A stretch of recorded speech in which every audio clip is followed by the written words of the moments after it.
Audio Jungle.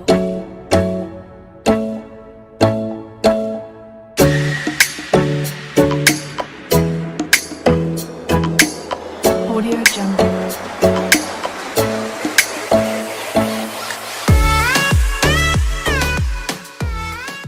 What is up guys, it's Dino here and today I'm back at it with another video. Today we're going to go through 5 dating tips that you should be using right now.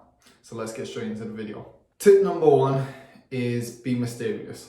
Now there's being mysterious and there's being creepy as hell. Don't be creepy, okay? When I say be mysterious, I mean try to not let yourself out too much, okay? Especially if it's the first, second, third date.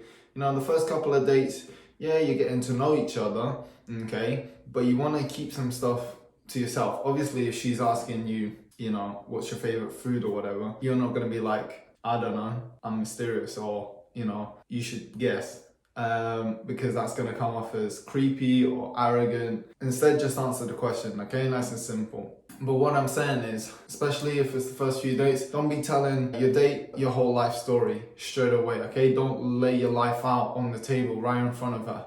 1, because it's going to be too much information to process, especially right at the start. 2nd, it might freak her out. 3rd, you come across as needy and you know, you really want this girl and you want her to know you, blah, blah, blah. And also, she can then get bored because there's nothing new, there's nothing of value that you can put into the conversation. She already knows exactly who you are, everything about you. There's nothing new there that, you know, you can tell her that, you know, she wants to find out about you bit by bit. It doesn't have to be all in one go, and it shouldn't be all in one go, okay? 2nd tip is be spontaneous, okay? So let's say you guys are going out for lunch in a park, then after that you might decide that you want to go for a walk and you just grab her and just go, or you might come across, you know, if you're going for a walk, you might across some bicycles that are to rent and you just go, hey, let's rent some bicycles and let's just go and bike somewhere. Something like that, spontaneous. Or maybe, you know, you're not even on a date with her yet and you just text her and be like, hey, this thing is coming up, this event, whatever it may be, XYZ, let's go for it if you're down.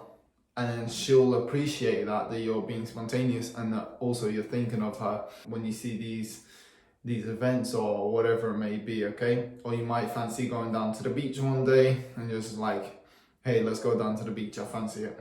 Why not? So you be spontaneous. It's good because it breaks a pattern, it breaks a routine.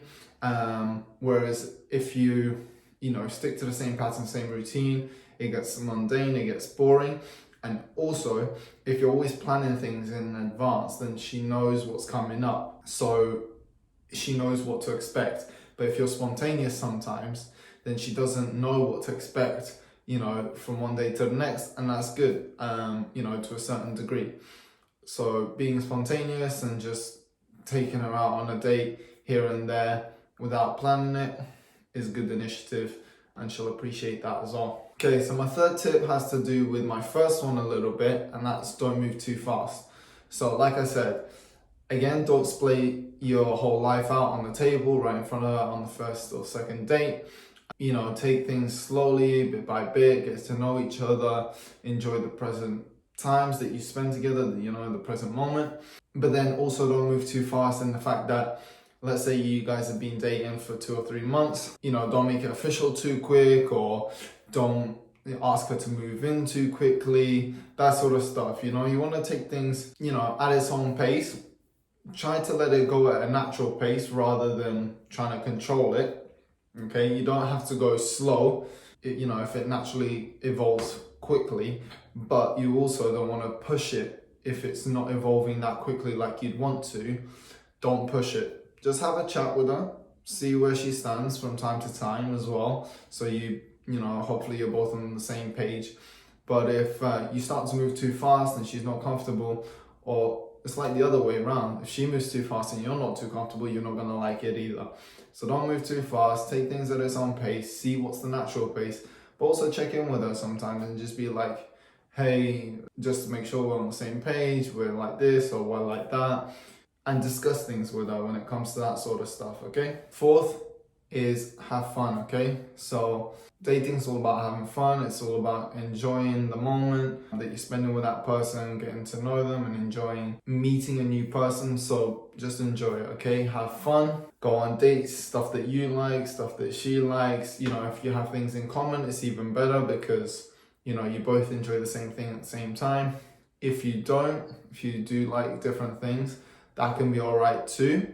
But if you, for example, like sports, she absolutely hates sports, but she likes opera or culture or art, and you absolutely hate that, then you guys might not be a good fit. Hopefully you'll find that out yourselves, you know, early on and discuss and talk about it. But if you do get on a few dates, you know, or you're dating already for a while, just have fun with it, okay?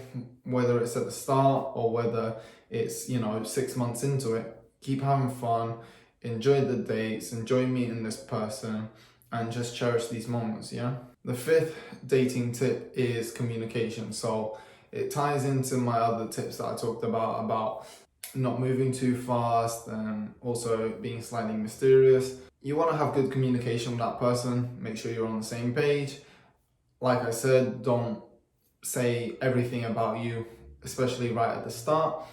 Make it interesting for her. She finds out about you bit by bit, but also when it comes to important things, you got to be able to communicate well. You got to be able to understand each other and know that you're on the same page and talk it out if you're not, and understand, you know, each other's point of views. There's no point in arguing about these sort of things if you're not on the same page. You're not on the same page, and that's it. But if you do something that she doesn't like and she brings it up, you got to be able to communicate with her. Vice versa, she does something that you don't like, you got to be able to tell her that she done that thing and you didn't like it, but don't tell her in an aggressive way. Again, it's about the way you communicate, so you got to know how to communicate effectively and civil, you know, in a nice manner with that person. Hope you enjoyed these tips, guys. Some of them are a bit strange or you might have not thought about them, but some of them are pretty basic stuff that you need in pretty much day-to-day life. Anyway, I hope you enjoyed the video. Comment below which was your favorite tip. Smash that like button and the subscribe button, and I will catch you in the next video.